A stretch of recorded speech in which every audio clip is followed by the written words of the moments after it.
जी बेगम मेरी ਨੂੰ ਨਾ ਆਪਣਾ ਜਿਹੜੀ ਅਲਰਜੀ ਸੀ ਕਾਫੀ ਸਾਲਾਂ ਤੋਂ ਅਲਰਜੀ ਨਜ਼ਲਾ ਜ਼ੁਕਾਮ ਅਕਸਰ ਰਹਿੰਦਾ ਸੀ ਤੇ ਆਪਣਾ ਜਿਹੜਾ ਨਾ ਹੁਣ ਅੱਲਾ ਦਾ ਸ਼ੁਕਰ ਹੈ ਆਪਣਾ ਜਿਹੜਾ ਬਿਲਕੁਲ ਠੀਕ ਨੇ।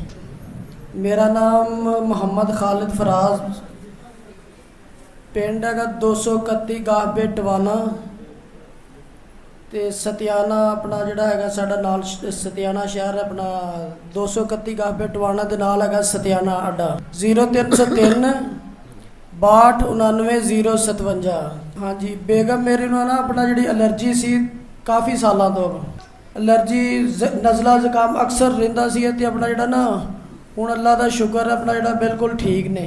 ਕਾਫੀ ਦੇਰ ਤੋਂ ਅਸੀਂ ਦਵਾਈ ਡੇਲੀ ਆਪਣਾ ਹਫਤੇ ਬਾਅਦ 10 ਦਿਨਾਂ ਬਾਅਦ ਮਹੀਨੇ ਬਾਅਦ ਦਵਾਈ ਜਿਹੜੀ ਇਹਨਾਂ ਉਹ ਲੈ ਲੈਂਦੇ ਸੀ, ਉਹ ਬਿਹਤਰ ਹੋ ਜਾਂਦੇ। ਉਸ ਤੋਂ ਬਾਅਦ ਫਿਰ ਇਹ ਆਪਣਾ ਜਿਹੜਾ ਨਾ ਇਹ ਸ਼ਿਕਾਇਤ ਹੋ ਜਾਂਦੀ ਸੀ ਅਲਰਜੀ ਦੀ।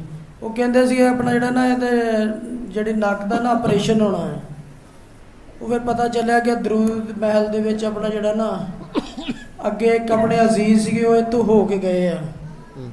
ਉਹਨਾਂ ਨੇ ਦੱਸਿਆ ਕਿ ਚਲੋ ਤੁਸੀਂ ਜਾਓ ਉੱਥੇ ਦਰੂਦ महल।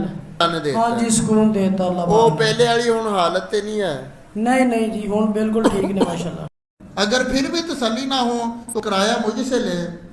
हैं वो किसी वक्त तो होता है ना कोई बंदा नहीं मानता, उसकी तसल्ली नहीं होती कि यार कैसे ये कैसे हो सकता है कि दरूद पढ़ने से कैंसर दूर हो जाए, दरूद पढ़ने से बीमारी दूर हो जाए।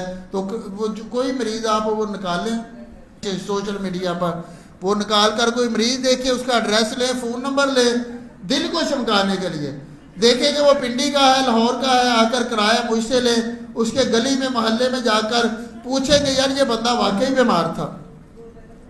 इस तरह तसल्ली हो सकती है ना। नज़ीर साहब आपका महकमा तसल्ली करने वाला है, जिनकी नहीं तसल्ली होती है उनकी आप करते हैं। इस तरह तसल्ली हो जाती है।